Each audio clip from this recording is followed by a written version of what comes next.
Praise the Lord. जय मसीह की। यीशु सहाय। मैं निकोलस कांडियन महाउपवास के सफ़र में अपनी मिनिस्ट्री एल एलोही में आपका फिर से स्वागत करता हूँ। मेरे प्रियो, आज के लिए मन का वचन है पहला इतिहास 16 उसका 11। ये वचन मुझे जवानी याद है और मैं इसे बहुत पसंद करता हूँ। उम्मीद करता हूँ कि आज के बाद से ये वचन भी आपके लिए आशीष का कारण होगा। आप इसे मुझवानी याद रखेंगे। वचन ऐसा लिखा हुआ,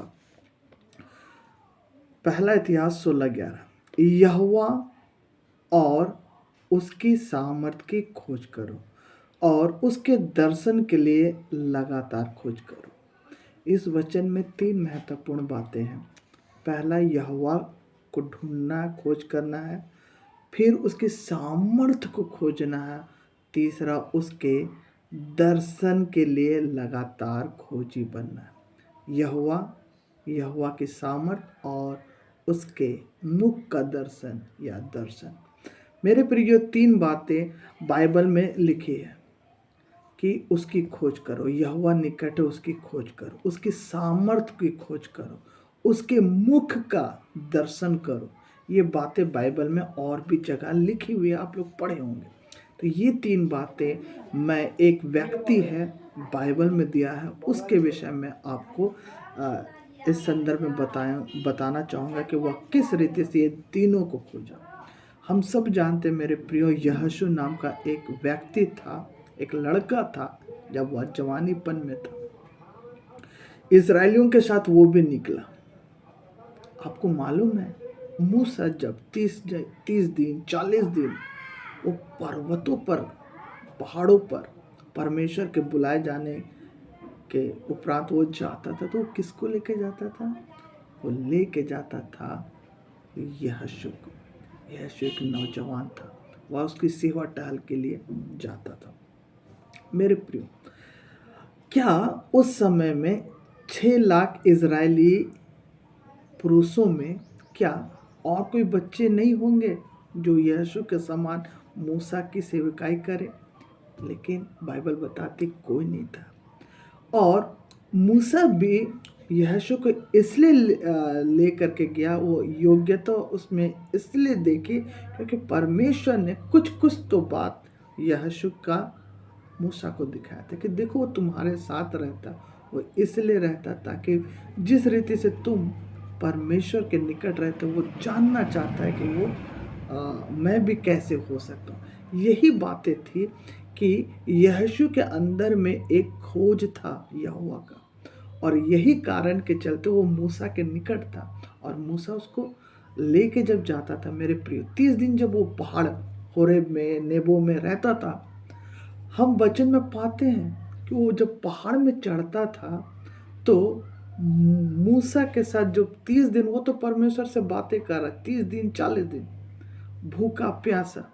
हम वचन में पढ़ते हैं, जब आप निर्गमन की पुस्तक यहोशू और मूसा का वो बातों को पढ़ेंगे तो आप पाएंगे कि यहोशू वापस नहीं आता था जब तक कि मूसा परमेश्वर से बात करके वापस मंडली में नहीं आता था, तब तक यहोशू भी नहीं आता था। तब आखिर वो करता क्या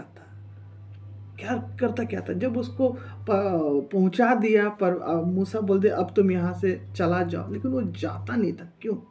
क्योंकि यही वचन यहोवा और यहोवा की सामर्थ और उसके दर्शन का खोजी वो लगातार रहता था। वो चला जा सकता था, परमेश्वर तो उससे बातें नहीं कर रहा था। वो क्या कर रहा था? वो उसकी गधी को या उसका जो सामान था उसको ही तो रक्षा कर रहा था। वो चाहता तो मंडली में वापस लौट जाता, लेकिन नहीं, उसने जाना कि देखो, एक तरफ तो इजरायली है जो क्या कर रहे हैं, हर समय मूसा हारून के साथ बुड़बुड़ाते हैं। एक तरफ मूसा है जो सिर्फ परमेश्वर की अगुवाई में चल रहा है। उसने जब तय किया कि हमको क्या मंडली में चल जाना चाहिए उन लोगों के पास जो बुड़बुड़ाते रहते, कुड़कुड़ाते रहते, नहीं, मूसा के साथ रहे। मेरे प्रियो, ये नतीजा बताता है कि एक दिन जब वो मिलाप वाले तंबू में था, परमेश्वर मूसा को अंदर बुलाया था, तब यहोशू भी अंदर में था। वो देख रहा मूसा परमेश्वर के साथ कैसे बातें कर रहा। जब बातें खत्म हो गई, मूसा भी चला गया, लेकिन यीशु वहीं रहा, क्योंकि वो उसकी उपस्थिति को ढूंढ रहा था। एक समय ऐसे आया मेरे प्रियो, परमेश्वर का वचन हम सब जानते, उसके सामर्थ्य हाथों के नीचे दीन बनो तो वो उचित समय में तुम्हें बढ़ाएगा। और जब परमेश्वर ने मूसा को बोला कि अब उत्तम देश तुम नहीं अगुवाई करोगे इज़राइलियों को, अब ये काम यीशु को दे दो। यीशु मेरी मंडली की अगुवाई करेगा, और जैसा मैं तेरे संग रहा उसके संग रहूँगा। और यीशु को जब उसने खड़ा किया तो कहा, मैं जैसे मूसा के संग रहा हूँ वैसे अब तेरे संग रहूँगा। नतीजन क्या हुआ जानते मेरे प्रियो?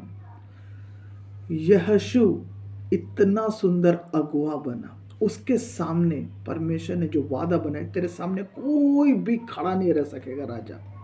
उसने 41 राजाओं को हराया। किस दम पर? परमेश्वर की सामर्थ के बल पर, जो वो खोज रहा था। हालेलुया। जी हाँ मेरे प्रिय, उसने 41 राजाओं को हराया। आप समझ सकते, 41 नॉन स्टॉप हारना, जीतना कितनी बड़ी बात है। जबकि वो ना कि बहुत अच्छा तलवार चलाने वाला था, ना उसकी कोई कुशल बुद्धि थी कि वो राज्य को कैसे ये करना, कैसे चलाना। वो सिर्फ परमेश्वर की सामर्थ्य था। वो परमेश्वर का दर्शन पाया, वो परमेश्वर को ढूंढा मेरे प्रियो, और नतीजन ये हुआ कि वो यरदन नदी को भी 2 भागों में बांट दिया। वो चांद को और सूरज को भी रोक दिया। वो यरीहो की दीवार को भी गिरा दिया। सब परमेश्वर के सामर्थ्य। इसलिए मेरे प्रियो, मैं आपको फिर से वचन पर आपको आशीष देना चाहता हूँ कि आप इस वचन की आशीष प्राप्त करें। यहोवा उसकी सामर्थ और उसके दर्शन के लगातार खोजे बनो, तो वो भी आपको उचित समय पर आपको बढ़ाएगा। परमेश्वर आपको भी अपनी सेविकाई में ऐसे इस्तेमाल करे। प्रभु इस वचन पर बहुत के आशीष दे। Praise the Lord.